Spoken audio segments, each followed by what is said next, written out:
महाराणा प्रताप का जीवन भारतीय इतिहास में वीरता, संघर्ष और स्वतंत्रता के प्रतीक के रूप में स्थापित है। इस लेख में हम महाराणा प्रताप के जीवन के विभिन्न पहलुओं पर विस्तार से चर्चा करेंगे, जिसमें उनके जीवन के संघर्ष, दलदल में फंसने की घटना, सहयोगियों द्वारा धोखा और उनके अद्भुत साहस के उदाहरण शामिल हैं। महाराणा प्रताप का जन्म 9 मई 1540 को मेवाड़ के कुंभलगढ़ किले में महाराणा उदय सिंह और रानी जयवंता बाई के घर हुआ। मेवाड़, जो आज के राजस्थान में स्थित है, भारतीय संस्कृति और गौरव का प्रतीक माना जाता है। महाराणा प्रताप का बचपन राजपूती परंपराओं और शौर्य में गुजरा। उन्होंने घुड़सवारी, तलवारबाजी और युद्ध कौशल में महारत हासिल की।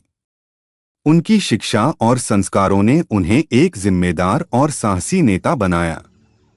महाराणा प्रताप ने न केवल अपने परिवार बल्कि पूरे मेवाड़ राज्य के प्रति अपनी जिम्मेदारी को गहराई से समझा। उनके व्यक्तित्व में उनकी माता और पिता के संस्कारों का गहरा प्रभाव था, जो उन्हें बचपन से ही आत्मसम्मान और स्वाधीनता के महत्व का पाठ पढ़ाते थे। 16वीं शताब्दी में जब अकबर ने दिल्ली के सिंहासन पर अधिकार किया, तो उसने भारत के अधिकांश हिस्सों को अपने साम्राज्य में शामिल कर लिया। हालांकि मेवाड़ ऐसा राज्य था जिसने अकबर की अधीनता स्वीकार नहीं की। महाराणा प्रताप ने अपने पिता की परंपराओं को आगे बढ़ाते हुए मेवाड़ की स्वतंत्रता बनाए रखने का संकल्प लिया। अकबर ने कई बार मेवाड़ को संधि और सहयोग के प्रस्ताव भेजे, लेकिन महाराणा प्रताप ने हर बार इन्हें ठुकरा दिया। उन्होंने स्पष्ट रूप से कहा कि वे अपनी स्वतंत्रता को बनाए रखने के लिए किसी भी हद तक जा सकते हैं।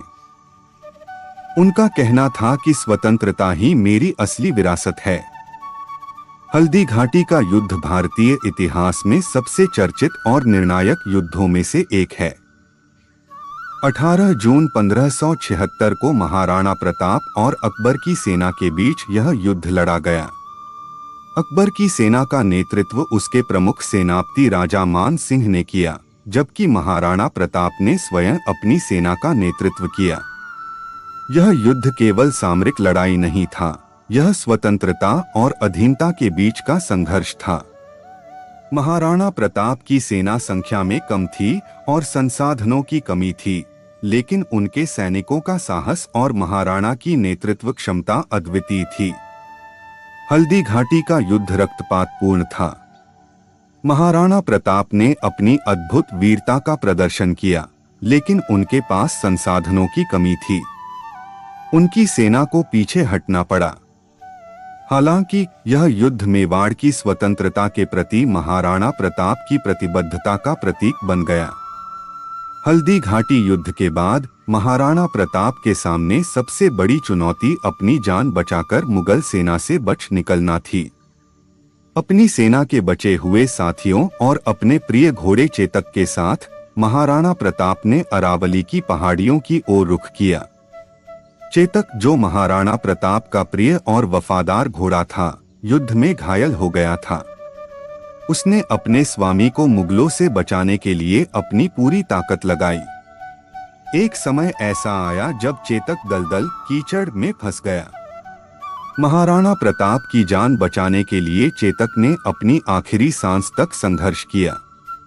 चेतक ने महाराणा को सुरक्षित स्थान तक पहुंचा दिया, लेकिन खुद वीरगति को प्राप्त हुआ। इस घटना के दौरान कहा जाता है कि महाराणा प्रताप के कुछ सहयोगियों ने उनका साथ छोड़ दिया। लोक कथाओं और इतिहासकारों के अनुसार एक सूबेदार या सैनिक जो महाराणा के साथ था, मुगलों के साथ मिल गया। इस विश्वासघात ने महाराणा प्रताप की स्थिति को और भी कमजोर बना दिया। यह घटना इस बात का प्रमाण है कि संघर्ष के समय केवल सच्चे साथी ही अंत तक साथ रहते हैं। महाराणा प्रताप का जीवन हल्दी घाटी युद्ध के बाद भी आसान नहीं था। उन्हें जंगलों में रहना पड़ा। कई बार अपने परिवार के लिए भोजन जुटाने में भी कठिनाई हुई। एक प्रसिद्ध कथा के अनुसार एक बार उनके बच्चों को खाने के लिए घास की रोटी तक खानी पड़ी। इस घटना ने महाराणा प्रताप को अंदर से तोड़ने की कोशिश की, लेकिन उन्होंने हार नहीं मानी।